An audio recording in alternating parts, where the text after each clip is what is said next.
Mateus 15, 19.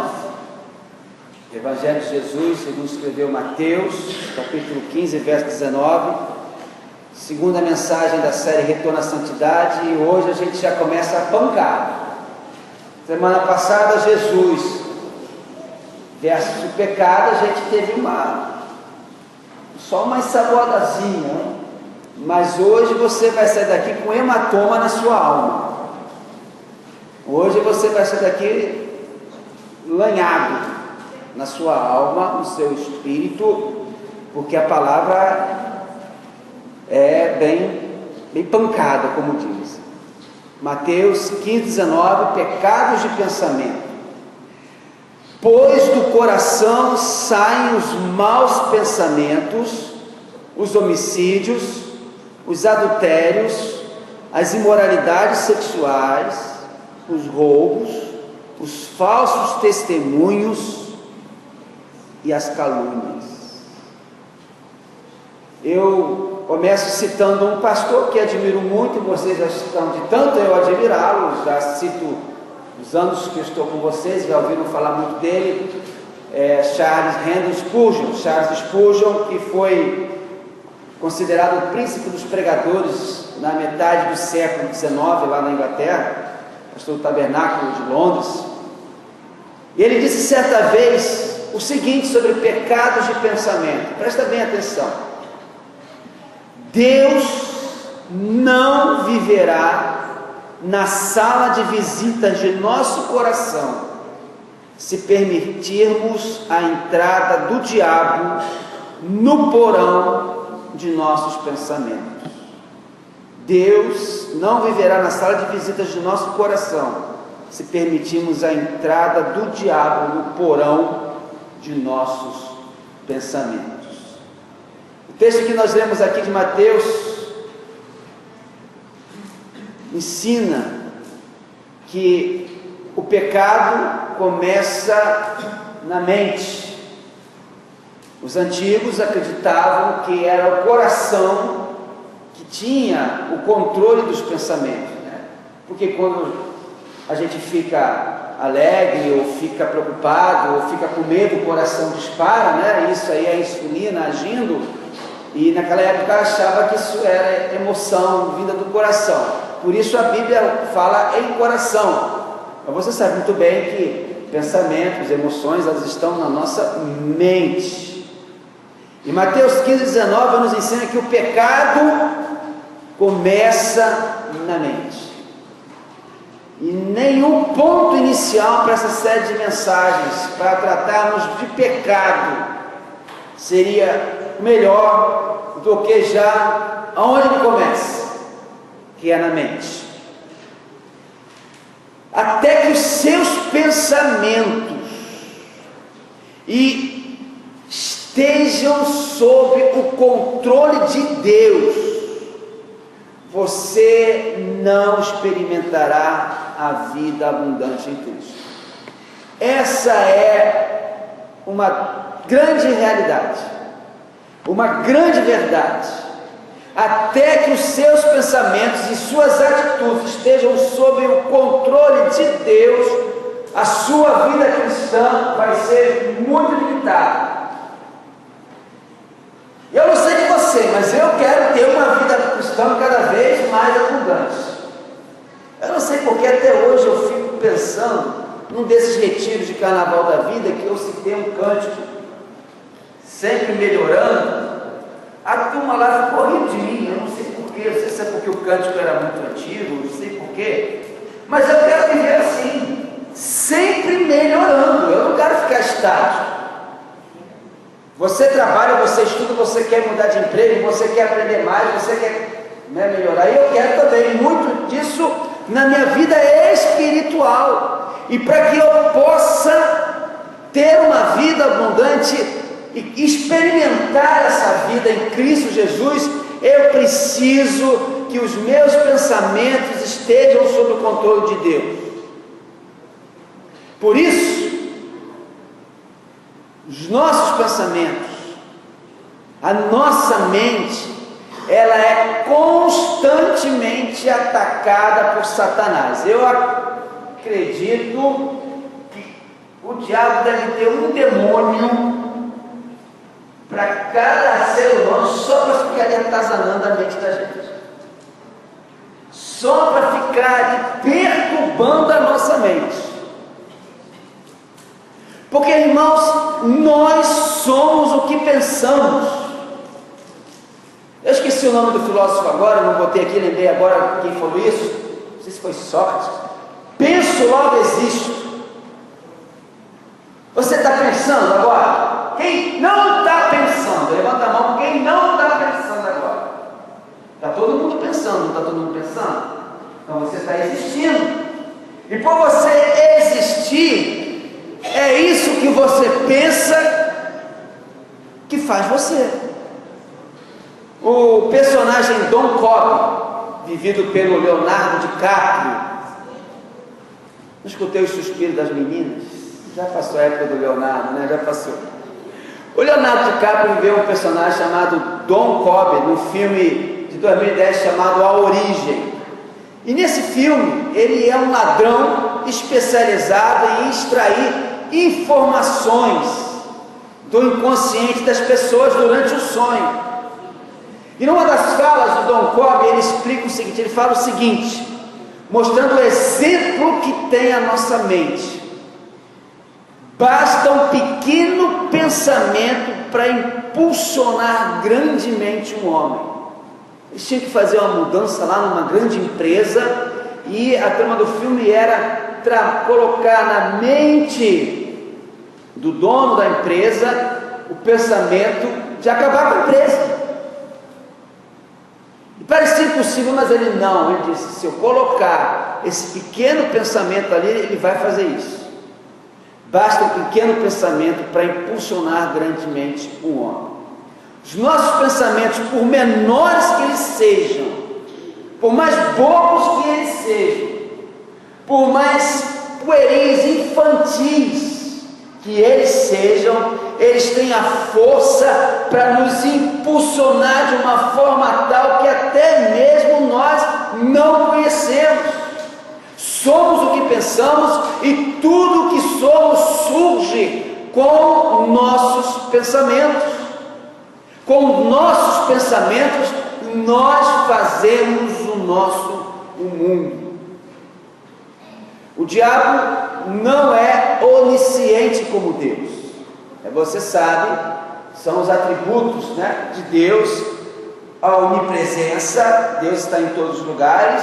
A onipotência, Deus é todo poderoso. E a onisciência, Deus sabe todas as coisas.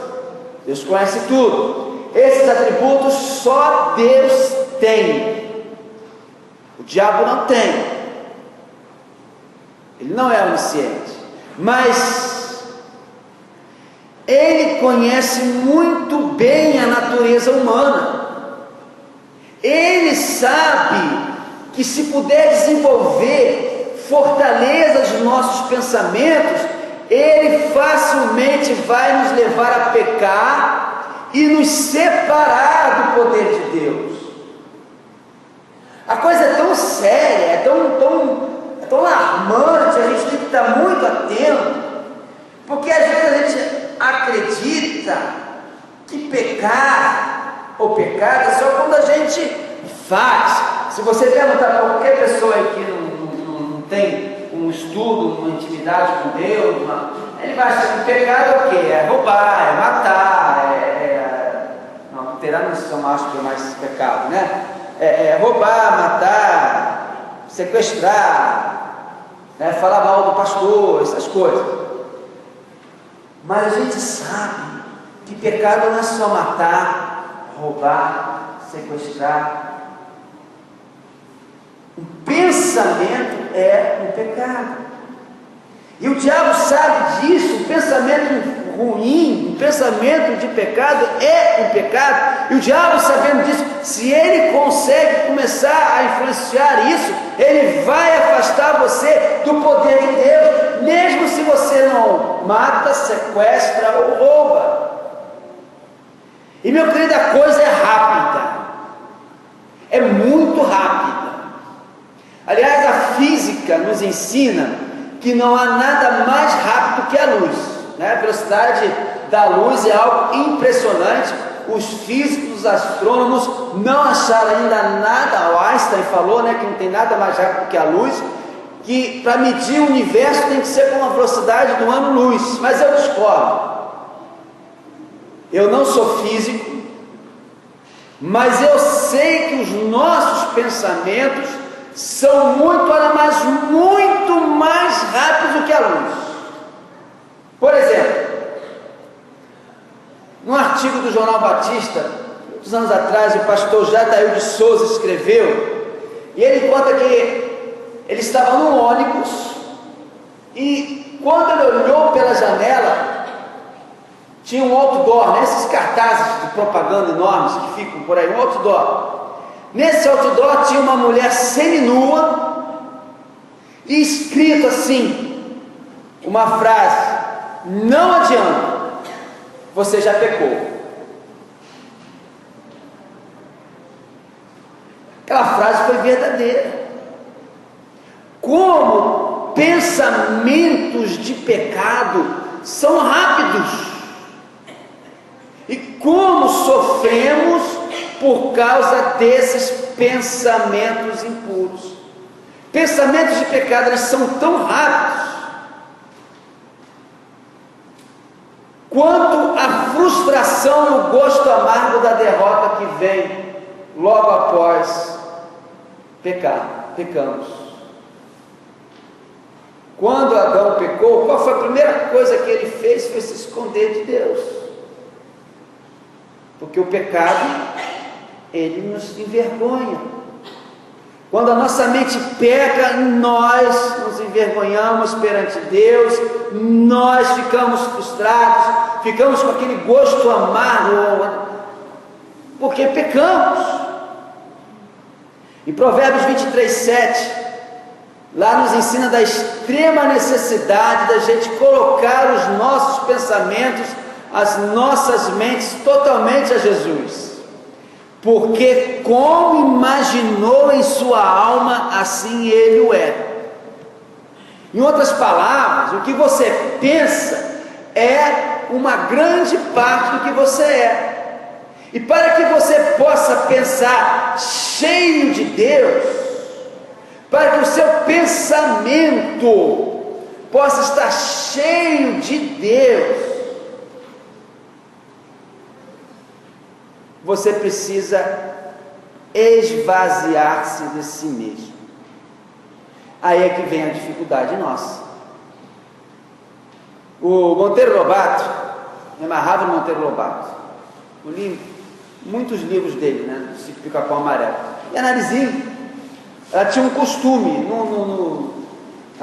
na televisão, na Globo, não falava desse costume, mas nos livros do Monteiro Lobato ele dizia, a Narizinho tinha um costume de tentar ficar sem pensar.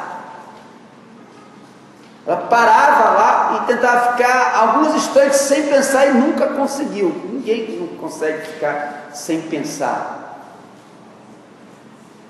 Porque a gente se esvazia de si e é muito difícil se esvaziar, mas é preciso, meu querido, pensar cheio de Deus e esvaziar-se de si próprio. Precisa ser completamente honesto e sincero na sua confissão, para Deus purificar completamente a sua mente, a sua vida.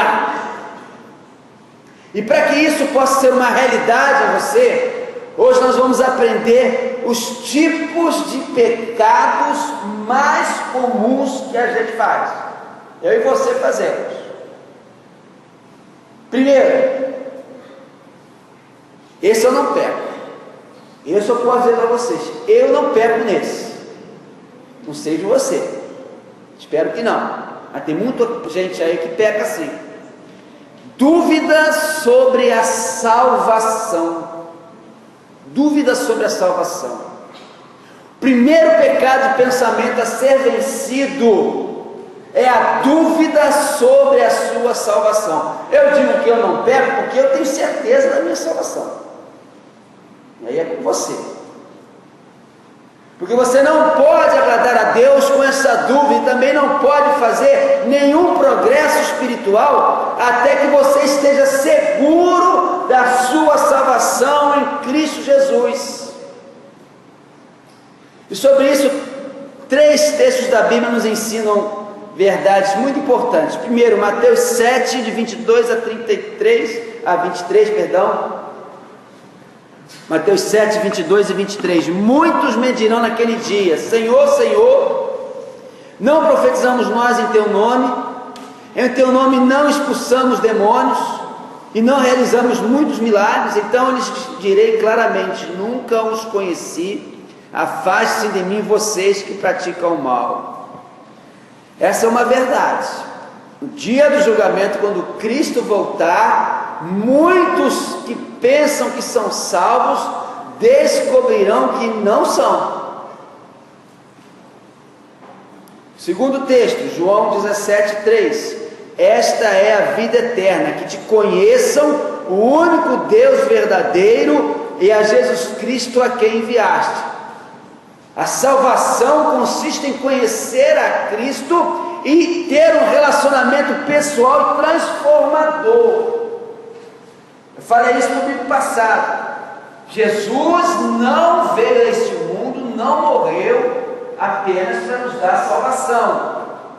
Eu parafrasear o pastor Henrique, que falou uma vez sobre isso. O nome do jogo não é para viver no céu para sempre. O nome do jogo é começar a viver aqui, Jesus morreu por mim, ressuscitou por mim, para que eu já possa, desde agora, essa é a nossa batalha verdadeira, não é ficar esperando o céu vir quando eu morrer, mas de agora, começar a viver e ter um relacionamento tremendo com Jesus. E o terceiro texto, Romanos 8,16, o próprio Espírito testemunha ao nosso espírito que somos filhos de Deus. Esses 3 versos ensinam o seguinte: pessoas que são genuinamente salvas têm uma forte certeza sobrenatural da sua salvação. Pastor, como é que o senhor tem certeza da sua salvação? Olha, se depender de mim, realmente, mas é Deus. Romanos 8,16, o próprio Espírito fala para mim que eu sou filho de Deus. Então você agora está colocado diante da seguinte situação: se você tem certeza da sua salvação, essa certeza vem sobrenaturalmente, porque isso é coisa de Deus mesmo, é coisa espiritual, é coisa de fé, não é uma razão, não é uma equação matemática, A mais B igual a C, não é nada disso, é coisa de fé. Se você tem certeza da sua salvação, amém. Se você não tem, você já tem que começar: Senhor, perdão, me perdoa, porque eu não tenho. E se o próprio Espírito testemunha para nós que a gente é filho de Deus, então você, meu querido, me desculpa a franqueza, eu acho que está faltando mais alguma coisa aí para você ser filho de Deus. Ser batizado não quer dizer que você seja salvo, ser membro de igreja, devolver o dízimo, ter cargo na igreja, nada disso. Aliás, o Friesel no livro ele fala muito disso, né? Que a igreja ao longo das últimas décadas tem perdido muito, né, da sua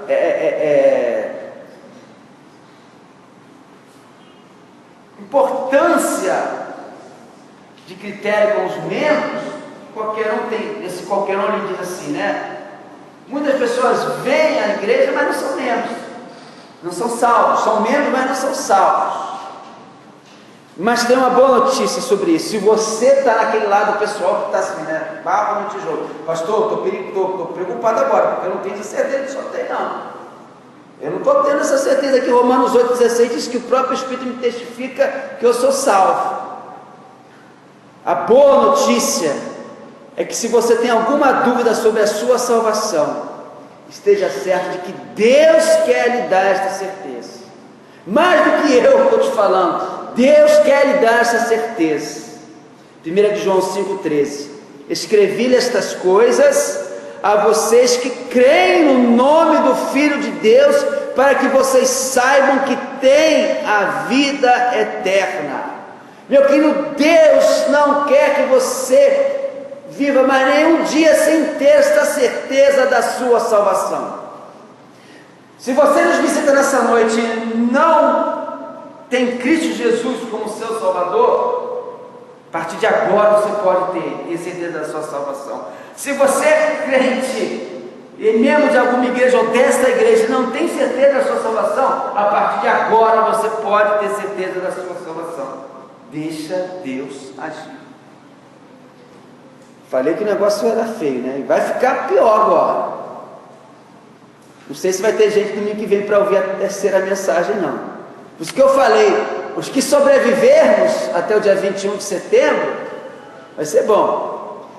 Segundo pecado de pensamento, mais comum entre nós, o que ocupa a sua mente? O que ocupa a sua mente? Segundo aos Coríntios 10, 5. Destruímos argumentos e toda pretensão que se levanta contra o conhecimento de Deus, e levamos cativo todo pensamento para torná-lo obediente a Cristo. Eu vou explicar esse texto através de algumas perguntas, que é para você responder para si próprio. Presta bem atenção, porque no primeiro momento essas perguntas vão parecer até absurdas, mas elas são verdadeiras. Elas são pertinentes. Primeira pergunta: a sua mente está cheia de pensamentos acerca de Cristo? Ou ela está consumida com as coisas terrenas? A sua mente está cheia de Cristo ou está cheia de coisas deste mundo? Você pensa muito mais no seu trabalho, no seu lazer, como ganhar dinheiro, como ter prazer, satisfação, do que no seu crescimento espiritual, do que servir a Cristo. A sua mente tem mais pensamentos de temor, de raiva. Frequentemente você tem pensamentos impuros. Meu amado, coloque cada um desses terríveis pensamentos diante de Deus e peça perdão nominalmente para cada um deles. Essa é uma tecla que eu tenho batido, porque é muito fácil eu chegar para Deus e falar: Senhor, abençoa isso, abençoa aquilo outro, e perdoa os meus pecados em nome de Jesus, amém. É muito fácil. Isso vai gerar um desencargo de consciência, mas muito provavelmente não vai gerar um profundo arrependimento. É muito difícil quando o filho da gente confessa, né, um erro. A gente pegou ele numa malcriação, numa mentira, ou num erro, numa coisa errada que ele tinha que fazer e não fez, ou que não tinha e fez. E quando a gente aperta o bichinho lá, né, para ele confessar, ele gagueja, a gente ameaça: vai tirar isso, vai tirar aquilo outro, vai levar umas palmadas. Aí depois, aí ele confessa, né? E a gente faz o castigo que tem que fazer, ou conversa e tal, porque é muito difícil confessar o erro nominalmente. Pensa você em Deus. Como você confessa os seus erros para Deus? Que ocupa a sua mente mais? O que é que vem invadindo a sua mente? Peça perdão a Deus. Senhor, eu quero, antes de mais nada, pedir perdão porque eu fiz isso. Senhor, eu pensei desse jeito, eu pensei daquele outro jeito, mas confessa, não fala para Deus, desabafa para Deus isso. Não tenha vergonha de Deus, não, porque Deus é perfeito. Você pode confessar para Deus, porque Deus é perfeito. Porque quando a gente confessa e confia no Senhor, Romanos 12:2 tem uma promessa maravilhosa para a gente: não se amoldem ao padrão deste mundo, mas transformem-se pela renovação da sua mente, para que sejam capazes de experimentar e comprovar a boa, agradável e perfeita vontade de Deus. Quando eu confesso os meus pecados, quando eu começo a mudar aquilo que ocupa a minha mente, aquilo que preenche a minha mente vai ser renovada. E eu renovo a minha mente não é só no domingo à noite quando eu venho à igreja, não. Eu renovo a minha mente a todo instante quando eu estou buscando o Senhor. Terceiro tipo de pecado, de pensamentos. Esse aqui, até a Gabriela brincou comigo, né? Ela tem feito esses data show, esses slides aqui que estão passando, né? E o que ela ia botar? Pensamentos impuros, libidinosos. Em outras palavras, pensamentos sexuais errados. E eu concordo com você que a nossa sociedade brasileira, ainda mais, a nossa sociedade brasileira ainda mais, até do que de muitas outras aí de outros países, nós somos terrivelmente erotizados, eróticos, libidinosos em várias facetas da nossa vida. No vestir, vocês sabem, né, eu tenho muito contato com os irmãos lá dos Estados Unidos, e eles, a imagem que eles têm da brasileira é daquela mulher que só anda de mini saia. Aliás, das mini saias, eu pergunto para a Jaqueline como é que aquela mulher senta. E a Jaqueline me responde o quê? Não senta. Não tem como sentar, né? Porque o negócio vem aqui, assim, ó. Vou botando aqui. Não tem como sentar. Essa é a imagem que o brasileiro tem. E quando eu falo isso aí, não é só gente, não é só as mulheres que não são da igreja, não. Bom, no falar, nós somos muito erotizados. Nos programas e filmes da televisão, cinemas e tantas outras mais. Eu concordo com você que fica muito difícil fugir, ficar livre desses pensamentos e diante de tanta apelação sensual vinda de todos os lados. Já falei para você, eu sempre leio lá o site da Globo, e o site da Globo, na parte principal, tem 3 colunas. A coluna da esquerda são as notícias gerais, a coluna do meio é sobre o esporte, né? Meu Vascão está lá, está subindo, né? Daqui a pouco vai voltar para o ambiente de saída e alguém vai para onde nunca foi. E a coluna da direita é a fidelidade, é o cúmulo do que não tem o que falar e faz.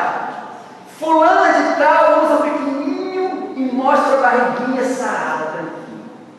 Fulana de tal passeia com o marido de mão dada na praia com um short minúsculo. E vai ver lá na contagem do site quais são as reportagens que eles veem mais. Então, em qualquer lugar a gente tem esse apelo sexual, erótico e libidinoso, principalmente aqui no Brasil. Eu concordo com você, porque para mim também é difícil fugir, ficar livre disso, desses pensamentos, diante de tanta apelação. Mas eu também não posso discordar da Bíblia, de Jesus, quando ele diz lá em Mateus 5,28: qualquer que olhar para uma mulher para desejá-la, já cometeu adultério com ela no seu coração. Meu amado, minha amada, você alimenta esses pensamentos, você assiste programas ou filmes que estimulam esses pensamentos e esses sentimentos impuros. Você visita sites da internet de conteúdo pornográfico, e esses sites que acabam se tornando para você uma verdadeira prisão. Você frequentemente tem pensamentos que teria vergonha se outras pessoas soubessem que você tem esses pensamentos.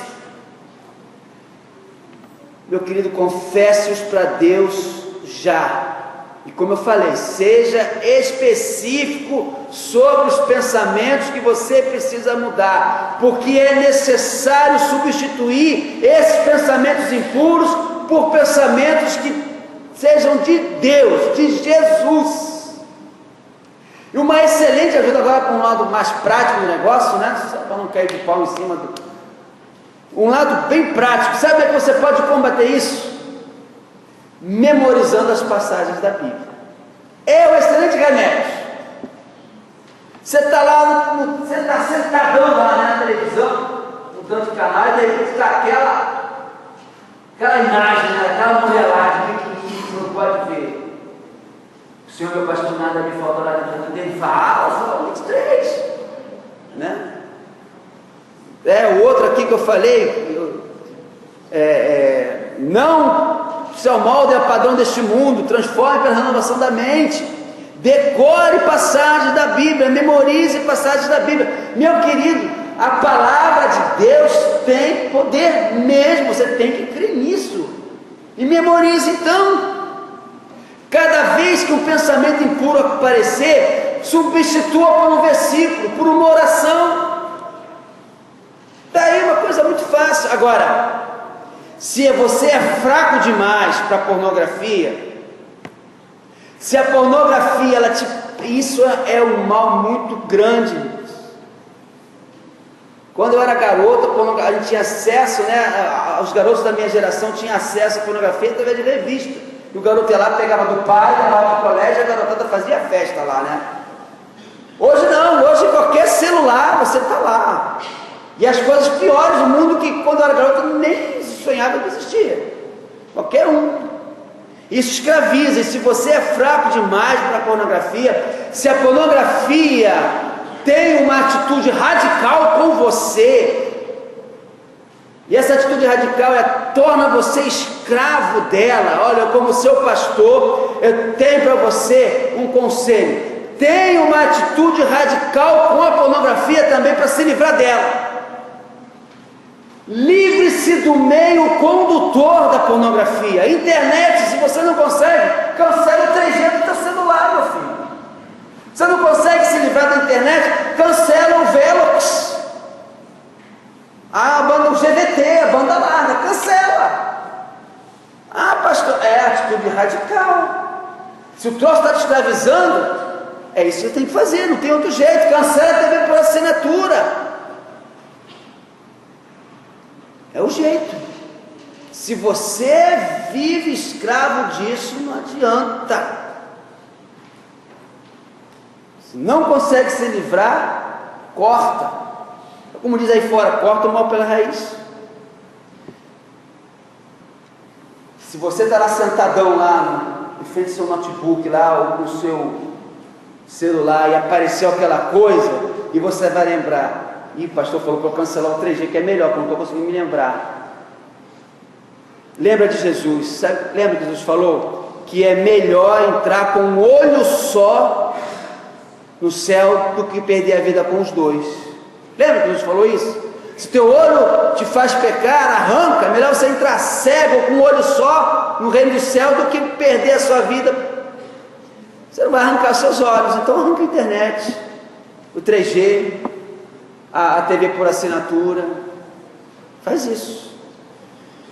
Quarto tipo de pecado de pensamento que a gente mais faz: prioridades erradas. O que mais ocupa a sua mente? O que você coloca no seu coração? Mais coisas deste mundo, coisas terrenas ou coisas espirituais? Você se alegra mais, você se entusiasma mais com o assunto do seu trabalho, com o assunto de esportes, de lazer, ou do que pensamentos sobre Jesus, sobre a Bíblia? Se você se alegra mais, se você prioriza mais o trabalho, o esporte, o lazer do que Jesus, a sua prioridade está na cara, está errado. A gente leu Colossenses 3, 1 a 3 no início do culto. Portanto, já que vocês ressuscitaram com Cristo, procurem as coisas que são do alto, onde Cristo está assentado à direita de Deus. Mantenham o pensamento nas coisas do alto e não nas coisas terrenas, pois vocês morreram e agora a sua vida está escondida com Cristo em Deus. É radical, velho. Não tem jeito. Ou você mantém o seu pensamento nas coisas do alto, nas coisas de Deus, ou então a gente vai conseguir crescer nunca, vai dando prioridade às coisas erradas.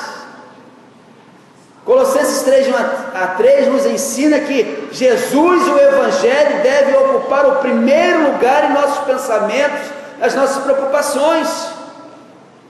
E lá em Mateus 22:37, Jesus diz para nós amarmos a Deus de todo o coração, de todo o entendimento, de toda a alma. E se você tem realmente paixão por Cristo, a sua mente vai estar sempre cheia de pensamentos com relação a Cristo e a servir a Cristo.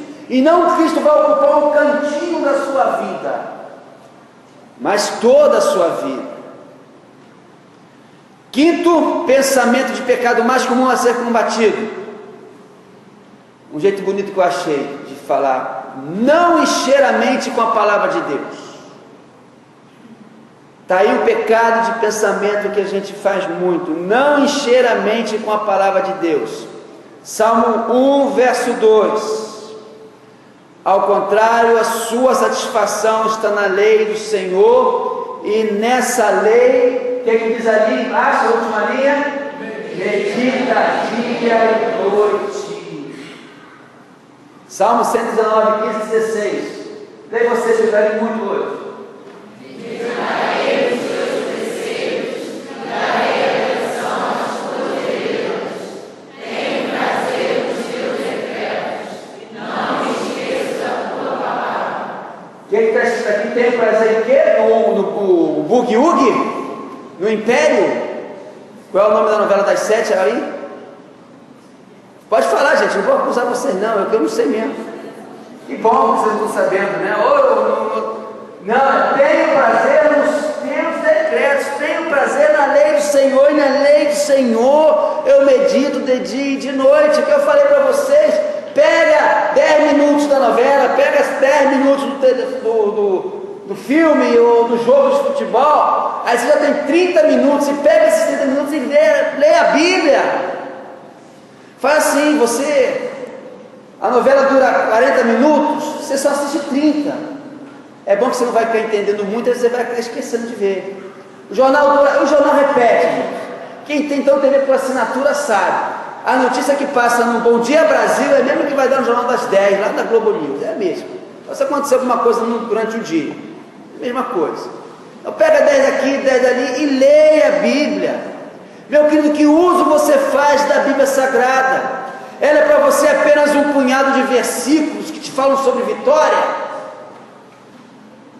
Ou a Bíblia Sagrada significa para você poderosos ensinamentos de vida? É a vontade de Deus que cada cristão esteja com a mente cheia, plena da Bíblia todo o tempo. Irmãos, quando a gente estuda e imagina como o trabalho que Deus teve para que a Bíblia chegasse até nós. Eu vou falar igual o Paulo, estou louco, meu, porque a Bíblia, assim, do início então, o papiro onde se escrevia era muito caro, muitíssimo poucas pessoas sabiam ler, muito menos sabiam escrever o hebraico lá, aquele monte de cobrinha.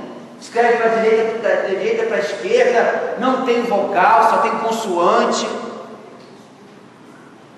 E aquilo passou de geração em geração, e foi perseguido, e foi queimado, e foi destruído. E hoje a gente tem a Bíblia aqui, ó. Isso é a palavra de Deus. O negócio não foi assim, reuniu fácil, um monte de livro, vamos imprimir, o Gutenberg lá imprimiu a Bíblia. Não, o negócio deu trabalho, uma trabalheira enorme para Deus, para chegar e a gente não usar hoje. Preferia ouvir o Bugue-Ugue, ou ouvir lá agora eu queria lembrar o nome da novela das 7, Geração Brasil, é isso aí. Ou então o Império. Mas isso aí, ó, para você estar com a sua mente cheia, plena da Bíblia, não acontece por acidente. Não adianta por osmose. Sabe a osmose? Aquilo que a célula absorve. Então, uma vez eu brincava com os colegas na época de prova que botava o livro aqui debaixo do braço para tentar aprender por osmose, para ver se os ensinamentos do livro entravam por debaixo do braço aqui e ia para o cérebro. Aprender a Bíblia não adianta por osmose, não. Você botar a Bíblia aqui, não. Você tem que parar ali, e ler. Esconder a palavra de Deus no seu coração para não pecar contra Ele. Sexto e penúltimo. Motivos inadequados de pensamentos de pecado. Que são motivos inadequados? Motivos inadequados é um tipo de pecado de pensamento para o qual frequentemente nós não damos atenção. E é por isso, é a causa reconhecida de muitas orações não atendidas. Pastor, eu oro, mas Deus não responde. Eu sei que Deus fala assim, não e talvez, ou espere. Mas Deus está falando muito para mim, espere. Será que Deus está falando muito para você, espere? É muito comum as pessoas tratarem Deus como uma espécie de gênio da lâmpada mágica, ou como um catálogo de produtos, onde escolhe o que deseja. Nós sempre queremos que Deus faça as coisas para nós, mas não estamos preocupados em fazer algo para Deus. Por qual motivo você busca Deus? Mais pelo que Ele pode fazer, ou porque você tem um amor genuíno por Ele? Se Deus parasse de atender as suas orações, você continuaria a servi-lo? Se Deus parasse de atender as suas orações, você continuaria a amá-lo?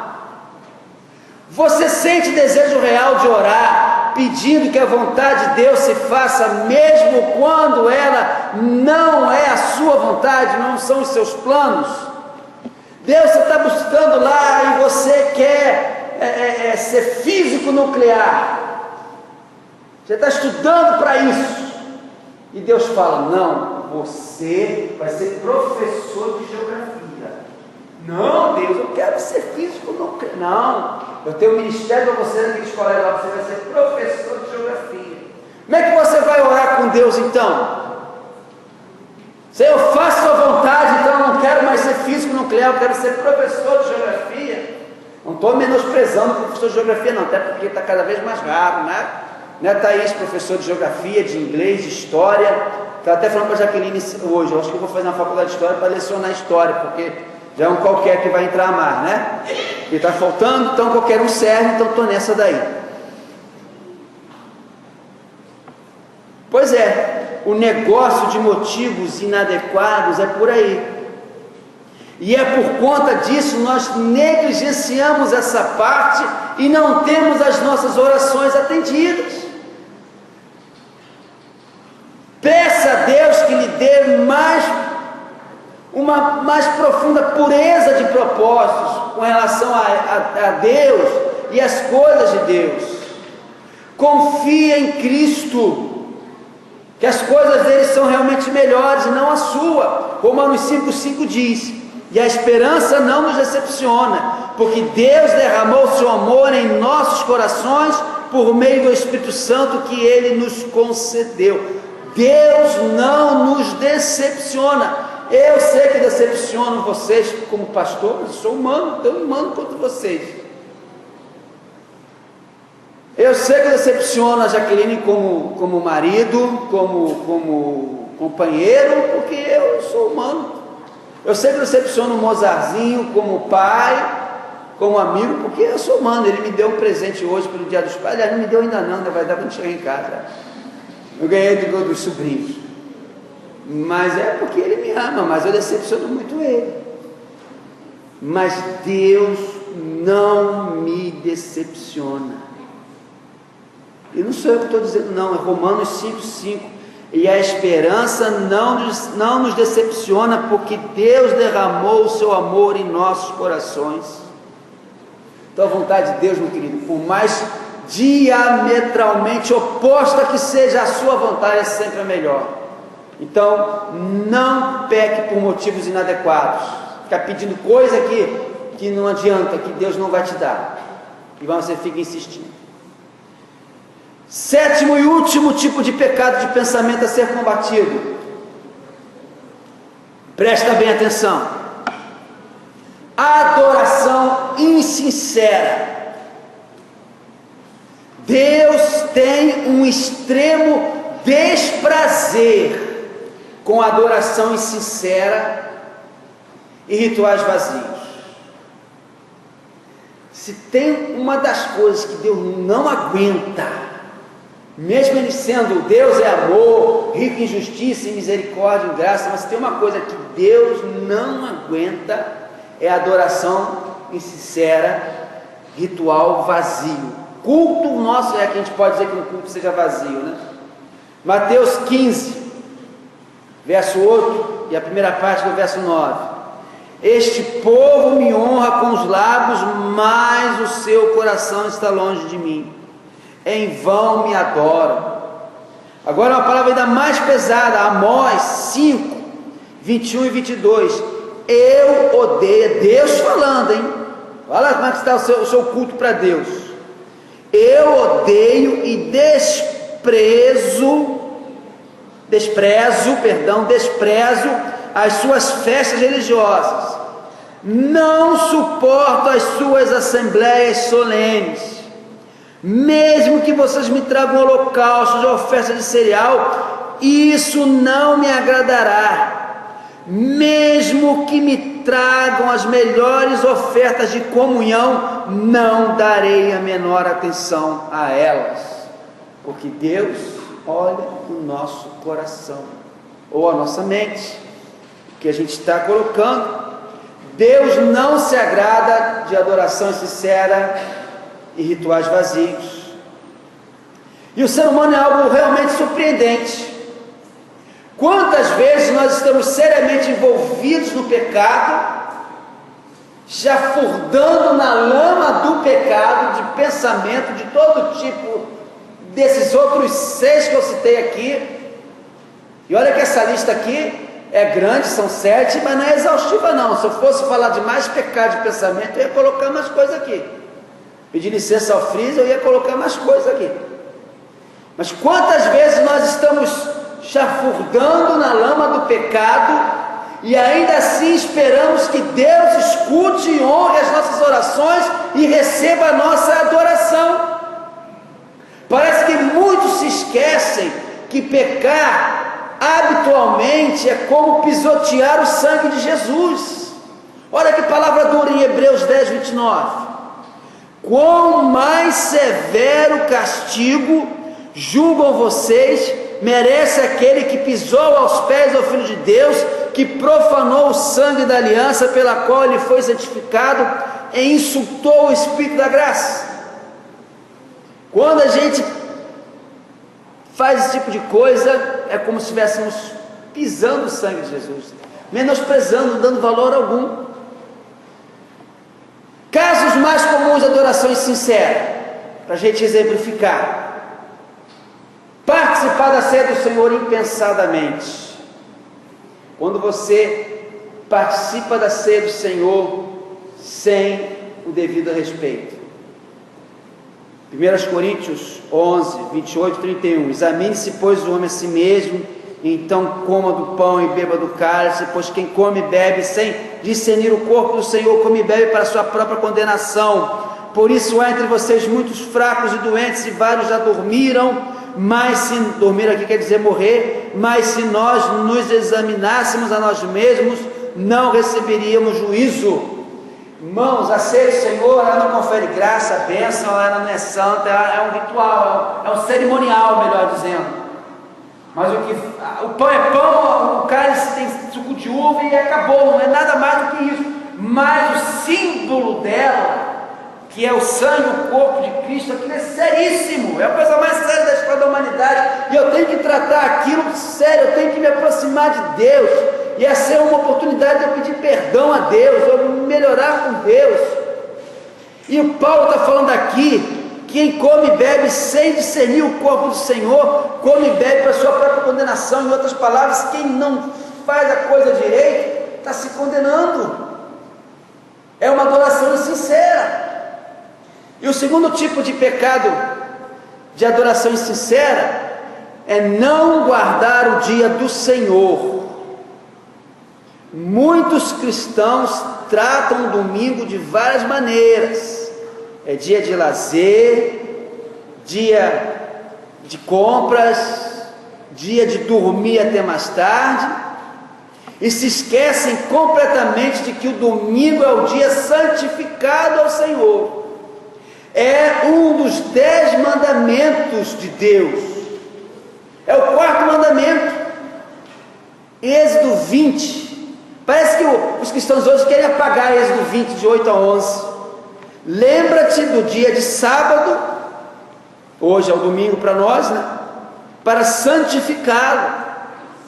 Olha o que Deus fala, está claro aqui, ó: trabalharás 6 dias, e neles farás todos os teus trabalhos, mas o 7º dia é o sábado, dedicado ao Senhor teu Deus. Nesse dia não farás trabalho algum, nem tu, nem teus filhos ou filhas, nem teus servos ou servas, nem teus animais, nem os estrangeiros que morarem em tuas cidades, pois em 6 dias o Senhor fez os céus e a terra, o mar e tudo que neles existe, mas no 7º dia descansou. Portanto o Senhor abençoou o 7º dia e o santificou. Tem gente que trabalha por escala, quem é militar, quem é motorista de ônibus, quem é policial, comércio, eu sei que não tem como fugir disso. Mas também tem muita gente que não trabalha e que pode estar na igreja um domingo pela manhã para aprender de Deus, para servir a Deus. Se vocês não perceberam, deixa eu confessar um negócio aqui, não sei se ele vai editar depois na mensagem. Eu raramente, é muito raro, marco alguma coisa sábado à noite aqui. Vocês já perceberam isso? Muito difícil, pastor, mas é só a única coisa que eu marco sábado à noite aqui na igreja é o aniversário da igreja. Marcar. Eu sou marcado, né? Me chamam para pregar um canto, eu não sei o que, é festinha de vocês. Amanhã eu tenho que correr 500 quilômetros para consumir tudo aquilo que eu comi da festinha de vocês.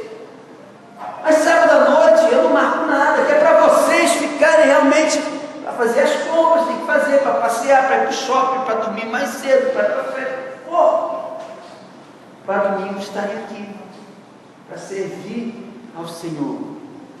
A gente geralmente não trabalha aos sábados, né? Boa parte das pessoas não trabalham também aos sábados. Eu sei que muitos também trabalham, mas outros não. Então, 6 dias fez o Senhor, mas o 7º Ele abençoou e o santificou. Quando a gente não guarda o domingo, não vem à igreja para participar do culto, a gente serve a Deus, irmãos. A gente não precisa da igreja, presta como eu falo aqui para encerrar. A gente não precisa da igreja para servir a Deus.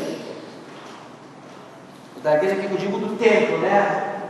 Serve a Deus 24 horas por dia. O meu direito e o meu dever servir a Deus 24 horas por dia. Agora eu preciso ir muito da igreja, porque eu sou igreja, eu vou me reunir como igreja, melhor dizendo, porque eu preciso do meu irmão. Eu preciso dessa comunhão, eu preciso abraçá-lo, eu preciso ouvir a mensagem, eu preciso que Deus me fale também através das músicas, eu preciso disso, isso faz uma falta tremenda. Então não peque como uma adoração insincera, um ritual vazio, não vindo ao domingo porque você tem N desculpas para dar para Deus, e Deus não deu uma desculpa para mandar Jesus.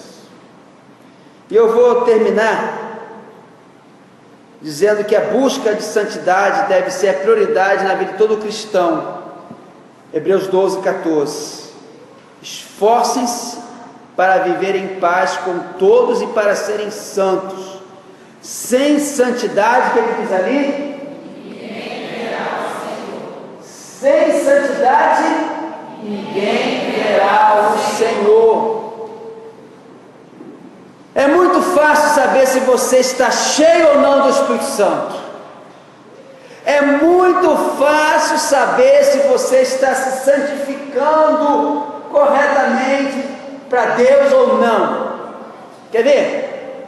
Se você está cheio do Espírito Santo, se você está se santificando, se você dá prioridade para Deus nos seus pensamentos, na sua vida, do que para você mesmo, se você está se esvaziando de você e se enchendo de Deus, você vai ter uma sede incontrolável de experimentar a santidade de Cristo em cada cantinho do seu ser. Se você está buscando a Deus mesmo, santificando a Deus, você está incontrolavelmente, não importa se você tem 1 ano de crente ou 40, 50 anos de crente, você está sempre querendo mais e mais.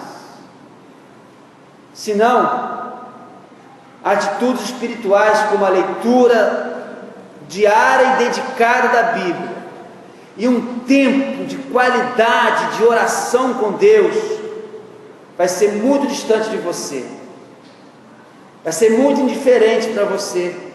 Você não vai dar o devido valor se você não está se enchendo de Deus. Eu vou terminar contando uma história aqui, eu vou procurar ler para contar mais rápido, porque já passamos aí 5 minutos do nosso horário. Havia um grupo de mulheres estudando o livro de Malaquias, mas não é sobre o dízimo não, tá? E lá no capítulo 3, verso 3, diz assim: ele assentar-se-á como fundidor e purificador da prata. E esse verso entregou as mulheres que estudavam isso, e não entendiam bem o que significava assim, né? O caráter e a natureza de Deus. Ele vai assentar-se como fundidor e purificador da prata. Então uma das mulheres se ofereceu para descobrir como é que era o processo de refinamento da prata e voltar para contar para o grupo no próximo domingo. Então aquela mulher procurou um ourives lá no Google, achou um ourives, né? Um cara que mexe com prata, com ouro, lá no centro da cidade, foi lá, marcou um horário com ele. Olha, eu queria ver como é que o seu trabalho é. Tudo bem, pode ir. Então ela sentou lá e observou o ourives, pegou um pedacinho de prata, botou no recipiente próprio, bem no meio do fogo, e deixou aquecer. E o ourives foi explicando que no refinamento da prata deve-se manter a prata bem no meio do fogo, onde são as chamas mais quentes, e essas chamas mais quentes no meio do fogo vão queimando todas as impurezas. Aí a mulher começou a pensar em Deus mantendo a gente num lugar tão quente. Aí ela pensou no verso novamente: ele se assenta como um fundidor e purificador da prata. Ela perguntou ao ourives se era verdade que ele tinha que sentar em frente ao fogo o tempo todo que a prata estivesse sendo refinada. E o ourives respondeu que sim. E foi mais: olha, eu não tenho apenas que me sentar olhando a prata, mas eu tenho que segurar a prata o tempo todo, o tempo inteiro, porque se eu deixar a prata por um momento demais nas chamas, ela fica destruída. Aí a mulher, então, bem intrigada, perguntou o seguinte: então só me explica aí, como é que você sabe quando a prata está completamente refinada? E o ourives respondeu: isso é muito fácil. A prata está completamente limpa de todas as impurezas, a prata está totalmente refinada, o processo está todo pronto quando eu vejo a minha imagem refletida nela. Quando eu vejo a minha imagem refletida na prata que eu estou purificando. E é isso que explica Malaquias 3:3. Ele se assenta como um fundidor e purificador da prata. É isso que Deus quer fazer com a gente. E Ele não vai sossegar enquanto Ele não vê em você a imagem dele refletida. Deus não vai parar enquanto não vê na sua vida a imagem dele refletida. E você tem o privilégio de deixar Deus fazer isso. E começa com o seu pensamento. Destrua os pensamentos pecaminosos. Se enche com as coisas de Deus. Priorize as coisas de Deus. Priorize a Bíblia. Priorize a oração. Fuja daquilo que te faz pensar, da internet mal usada, dos filmes, dos programas, da novela, do livro, da revista, do que for. Mas enche o seu pensamento com Deus. Convido você a fechar os seus olhos e buscar ao Senhor nesse momento, em oração, e assim deixar que Deus purifique o seu pensamento.